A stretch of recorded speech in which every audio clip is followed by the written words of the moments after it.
5 easy steps. Hi, Cindy from Snazzy Baby here, and today we're talking about nappy and diaper rash.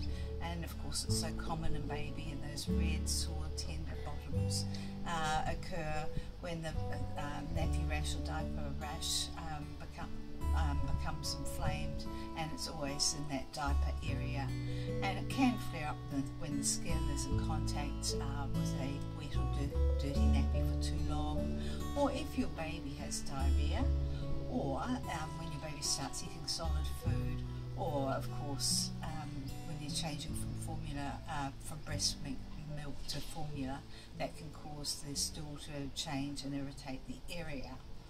Now, some cases of diaper rash become very severe where the skin blisters and oozes and looks very angry, and that's certainly the time to consult your doctor because it's often a secondary infection. Luckily, most cases of diaper rash are easy to treat and easy to prevent too, and so we have 5 easy steps to help prevent diaper rash. Firstly, change your nappies often. And it's very important that diaper is changed when the baby is wet or the nappy is dirty. And a good rule to follow is that every 2 hours during the day at least check the nappy, and if you find it's wet or soiled, change it. And during the night when you check your baby, just quickly check the diaper and when you're feeding the baby. Also, number 2 is to keep your baby's skin clean. Now this is really imperative, and it will stop bacteria spreading as well. Everyone has their own special thing that works well. I particularly found using a soft damp cloth and damp cotton balls with a Sorbeline pump pack worked extremely well for my baby boy. And the Sorbeline of course acts as a moisturiser and is easy to help clean the baby's bottom. And then if the bottom's really soiled, you can use a gentle soap as well. Do avoid baby wipes that are heavily fragranced or have alcohol in them or propylene glycol, because that does tend to irritate baby's skin. Always pat your baby's bottom dry with a soft clean towel, and that dryness is very important. And that brings us to the hint number 3 of where you keep your baby's bottom dry. Now one easy way of doing that is allowing the baby to be diaper free for a period of time most days, and obviously with close supervision, but that does help the air to get to your baby's bottom, and it keeps it nice and dry and rash free.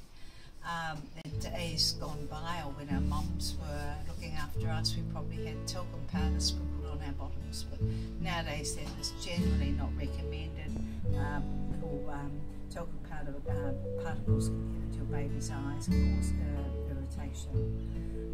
So never use a hairdryer obviously to dry your baby's skin, but do make sure that the bottom is dry when you place the nappy on.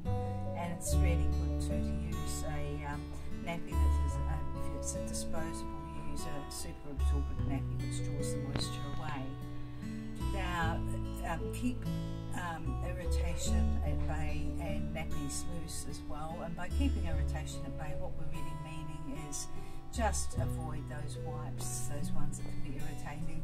Use your super absorbent disposable nappies, and if you're using a cloth nappy, check that the baby's dry, probably a little bit more frequently, so because the moisture isn't drawn away from the bottom as easily.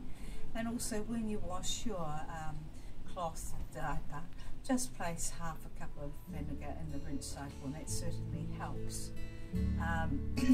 Now also fasten the nappies loosely. That gives a chance for the air to circulate. And lastly, number 5 is very important. Use a barrier cream. We found barrier creams that contain zinc oxide are very good, like Desitin, and just a thin layer applied once your baby's skin is clean is certainly protective. But just make sure the baby's bottom is dry before you apply it, because otherwise moisture can be trapped under the skin, and you certainly don't want that to happen. So follow these 5 easy steps to ensure you'll have